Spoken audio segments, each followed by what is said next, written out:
Assessing the knowledge that you can quickly and easily summon on demand is crucial to planning your study strategy.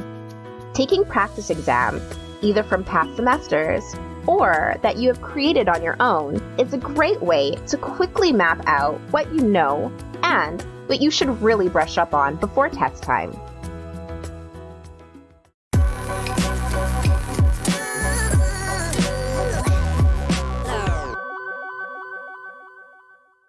If this is your first time here, please hit that subscribe button to keep up to date with all our fresh content. If you like learning with us and growing your mind, please give us a thumbs up. This small show of support helps us out so much and also allows others to find our content easier when they need it.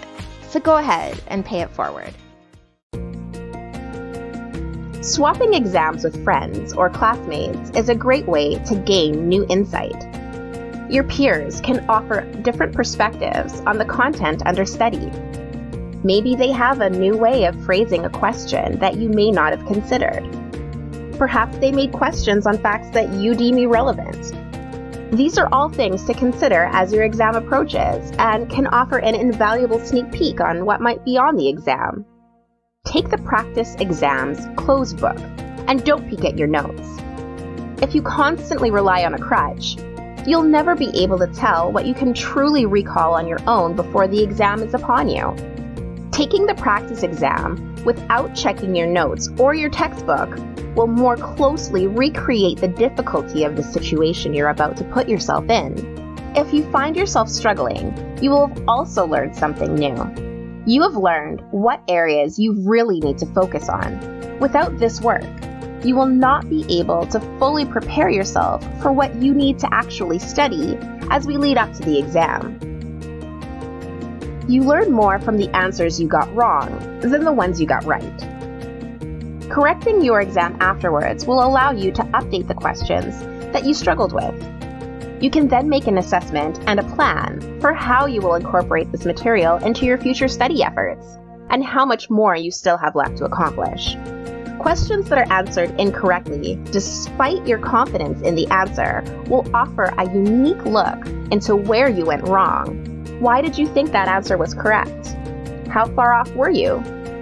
What is the actual answer, and how can we amend our current understanding to incorporate this new knowledge? This is the time you will be most receptive to amend this information, and you should take full advantage. For this reason, correcting the exam is even more important than taking it in the first place. Do not miss out on this opportunity. Time yourself as you take the practice test. For the best use of this study strategy, we want to recreate the test atmosphere as much as possible. Adding time constraints is a good way to up the ante. You will not have all day to ponder the best answer for each question. In real life, sometimes you are still scribbling down answers as the clock ticks down to the final seconds. Ideally, you want to aim at being able to complete the exam in about half to 2/3 of the actual exam block. So if the exam block is 3 hours long, you want to be able to finish it in about 2 hours or under. Professors generally write the exam with the ideal time being around this amount to allow time for students to ponder and go back and refine their answers. Being able to not only answer the questions correctly, but also quickly can make a huge difference in the mark you ultimately receive. If you can recall with ease, you can spend more time on elaborating your answers, giving examples, or even drawing diagrams to promote your point. If you are rushed, your writing might get sloppy and easy to misinterpret. Having an eloquence to your knowledge can be the difference between a letter grade. Study what's easy, what's hard, and everything in between. Often, the really simple concepts will stick out in our mind along with the extremely difficult ones. This is usually what we focus on during our study time. We want to make sure that we hash out all of the hard work on those really difficult topics and will only touch on the simple ones when we're in a rush. But what we're forgetting is that there is a whole spectrum of information in between. These are easily overlooked and forgotten. Writing a practice exam can bring those to the forefront and allow us to see where all the content is on the spectrum, and we can redirect our study efforts accordingly.